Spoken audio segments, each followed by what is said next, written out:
All right, joining us now is gubernatorial candidate, Republican candidate, David Perdue is with us. How are you, sir? I'm great, Sean. Thanks for having me, man.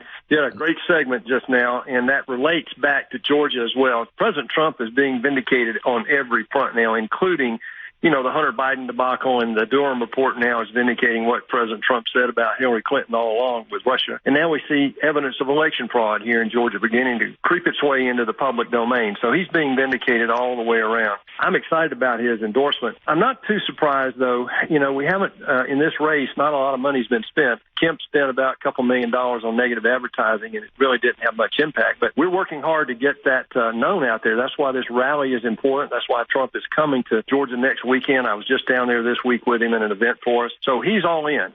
This is going to be at the Banks County Dragway in Commerce, Georgia. It'll be a great venue. Many people have been to these before.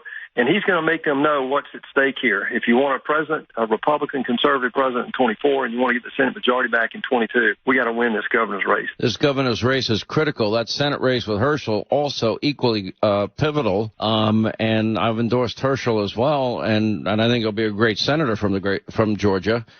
This race is important, and you're right. Donald Trump is proven right again and again and again. I mean, I've been playing tapes of him warning, the country that, elect Joe Biden, you're going to be paying $4, $5, $6, maybe $7 a gallon for gasoline. We keep hitting record high after record high. I played tapes of him lecturing NATO allies and the head of NATO himself at a table saying how stupid they are. Number one, they don't pay their fair share. We pay the most in terms of dollar amount, but we're also paying the most as a percentage of GDP, and Europe is not in our backyard. We're paying that money to protect our NATO allies from Russia. And then they're turning around countries like Germany and, 40, 50% of their energy needs are imported from Russia. So they're making Putin and Russia rich again, which enables him to get involved in this invasion of Ukraine. It's the dumbest thing I've ever seen. And Trump's been warning about it for years, and here it is.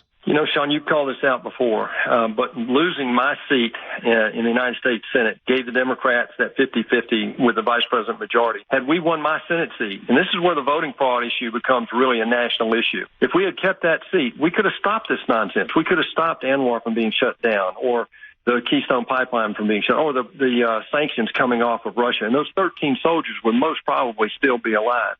I just think this is what's so important about Trump's potential second term is that we had Putin on the run. I mean, those sanctions were really biting him.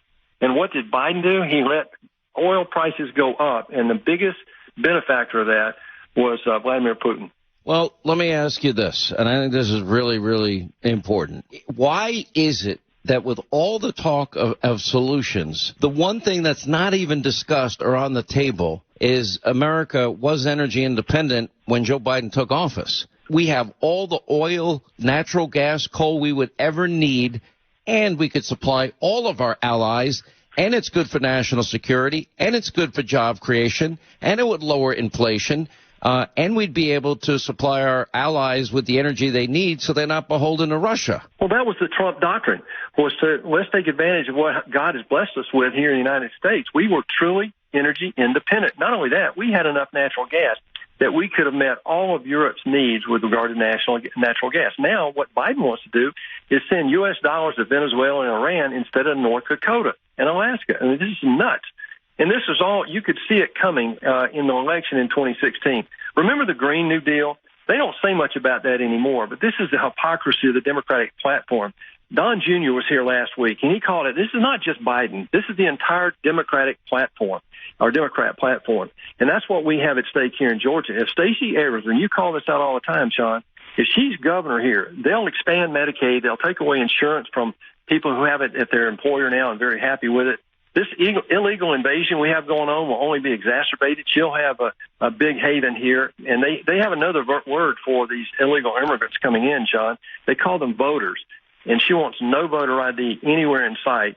And that's that's part of what she perpetrated here in Georgia, actually, in 2020, from my view. Okay, so they did this stupid agreement, I believe it was Ratzenberger, this consent agreement with the Democratic Party, the Democratic Congressional Campaign Committee, the Democratic Senatorial Campaign Committee, and they make this deal, and they had two separate standards for signature verification. All right, so more recently, in the latest Georgia legislative session, they've tightened up their voter integrity measures, except for signature verification. And I'm trying to figure out, why did they not put that in when it's so critical to make sure if you're going to have elections, you got to have integrity so people have confidence in the outcome. What's so hard about that? It's not, Sean. It's just they're not paying attention to the details. And honestly, we've not had voting law enforcement here in Georgia under Republicans now for a decade or so. I mean, when Brian Kemp was Secretary of State, we had the same level of rejections of bad signature matches on absentee ballots as we had in 2020. As an example, in DeKalb County, only 9 absentee ballots were rejected out of 136,000 absentee ballots. In Fulton County, only 10 out of 147,000. And the only reason that people didn't get upset back when Kemp was Secretary of State is that absentee ballots were only about 4 or 5% of the vote. In 2020, it was 30%. And you can see that's where Stacey Abrams directed all of her energy, was toward drop boxes, how voting buses could be used to collect votes, and all the things, the Zuckerberg money that could go straight to election boards, if you can believe that.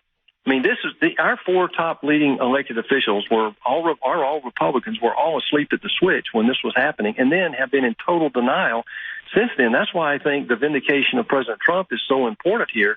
It's being vindicated across a lot of different fronts, and this is one you see a movie being publicized a little bit right now. It's going to come out in April. D'Souza is talking about that, but you see this voter ballot harvesting, ballot trafficking videos that are showing up on social media. I've seen that evidence in May of last year. It's compelling, Sean. You know who else saw it in May of last year? Our governor. And they buried it. They have not done anything to investigate it. Well, you would think that's the first order of business. All right, I just want to reinforce for people that you are going to be with Donald Trump. You have a big rally coming up, and it's a week from this Saturday, which I think is pretty exciting. I know you've been out on the campaign trail with Don Jr., but it's going to be on the 26th, and Donald Trump is visiting the state of Georgia on your behalf. And where can people sign up if they want to go, if they have to sign up, or write down on the calendar? Very simple. Go to voteperdue.com, and they can get access to information about how to get a ticket and show up. So it's going to be a big night. I encourage everybody to come out. And the main message is that President Trump is going to say is that we've got to overwhelm the system. It's not perfect, but we need to do what the people in Virginia did when we elected a Republican governor in Youngkin up there. All right, David Perdue, we're following this. You have my support, and I hope the people of the Republican Party of Georgia understands how high the stakes are here. Appreciate you being with us. We're following your campaign. We'll have you back on soon. Good luck at the rally in a week from tomorrow. Thank you, sir. Sean, your endorsement means the world, man. Thank you. I appreciate it. You bet.